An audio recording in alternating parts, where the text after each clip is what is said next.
Hi, my name is Adrienne Wilson. I'm with IdeateTV, and I am with Derek Benig. Hi, Adrienne. Good to see you. And we are at the LA Asian Pacific Film Festival. Derek, can you tell us about your film? Yeah, so my film is called This Is Not a Showcase.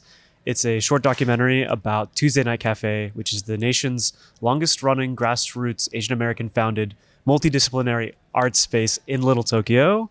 It happens at the Union Center on Tuesdays. You'll find poets, musicians, dancers, filmmakers come through the space. It started out at a time when there wasn't a lot of like Asian American representation in media. And so my short film kind of documents sort of like the 30 years of history from the perspective of like an LA transplant. Oh, wow. And someone who's coming from the Midwest as like an Asian American coming to a place where there's lots of Asian Americans and what becoming a part of a community like feels like. Where did you grow up? I grew up in Boulder, Colorado. Okay. Which at the time, there were cows wandering around. There weren't that many houses developed, and we were the only Filipino family on the block. Got it. So how did yeah. your experiences from Colorado influence your take on the story that you wanted to make? When I moved here, I really wanted to I always kind of felt like LA was where I might find my people. And I think that search for and hunger for community, I think has always been in the back of my mind.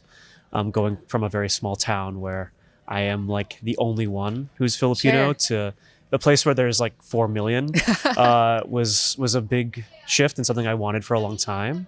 So I think just that like desire to sort of be a part of a community, where I could be myself and not have to, and not be interrogated for who I am all the time. Yeah, absolutely. It's Yeah. a really powerful inspiration too. A very powerful string.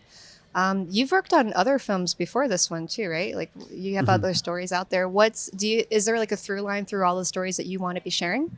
Yeah, they all kind of tie into like community, belonging, finding a sort of comfort with your identity and family.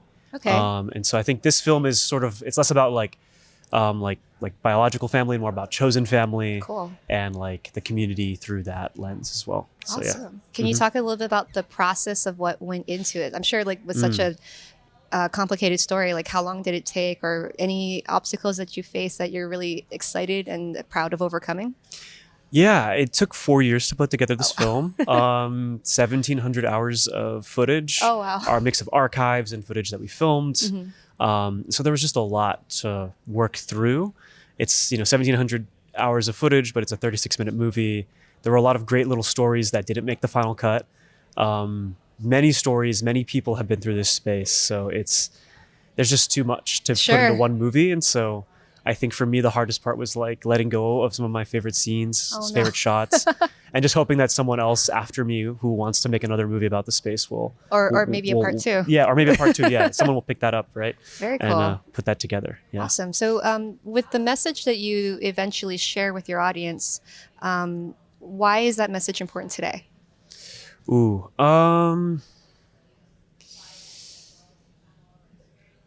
I feel like in today's world, there's so much, like, everyone has to sort of,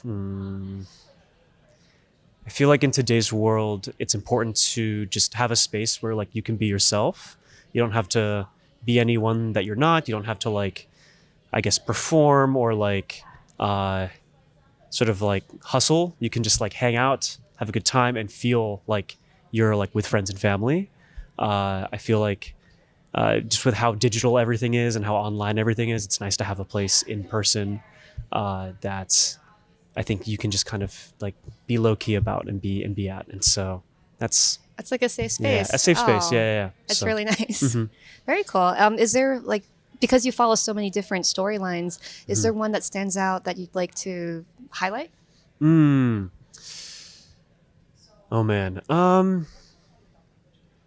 I think for me, the storyline that I did not plan on capturing was the storyline of how the current folks that run the show, how they all got their start during the filming of this movie. Oh, wow. So you see them like get on the open mic, you see them start to volunteer, you see them in real time. You get to see them start to make friends with everyone in the space. Yeah. And it's sort of in the background, like if you only notice it if you're really looking for it. But to me, that was really special for me to see, because it's like we're watching sort of different generations of people that have stewarded this space. Yeah. And we're also seeing the next generation sort of begin to be born out of that and during that time. So. Yeah, I think it's so interesting because with what I've always been told about documentary filmmaking is you're almost like a sculptress. You film everything and then you carve the story out versus like with something scripted, you have to know what you're doing going in. Do you have any thoughts or insights about that? That is a great analogy. It is very much sculpting, although in my case, it's more like I have a lot of Legos and I'm trying not to step on the painful ones, or I'm trying to like make sure I only pick like a hand. It's like you have thousands of Legos and you can only build one tiny thing. Sure. Or color code it. Yeah, or color code it. Yeah. So yeah, I relate to that sentiment about sculpting and cutting parts out and like looking at all the scrap clay that's left and going, man, that was good clay. I mean, it sounds like an amazing story, and I love that there's so many things that could like be simple stories, but also weave in such a complicated way. For people who are interested in following you and also your projects, where can they find you? You can follow me everywhere at Benig Films. That's my last name, and then Films. And spell your last name just in case. Benig, and then Films, Films. Yeah. Thank you so much for your time. Thank you so much, Adrienne.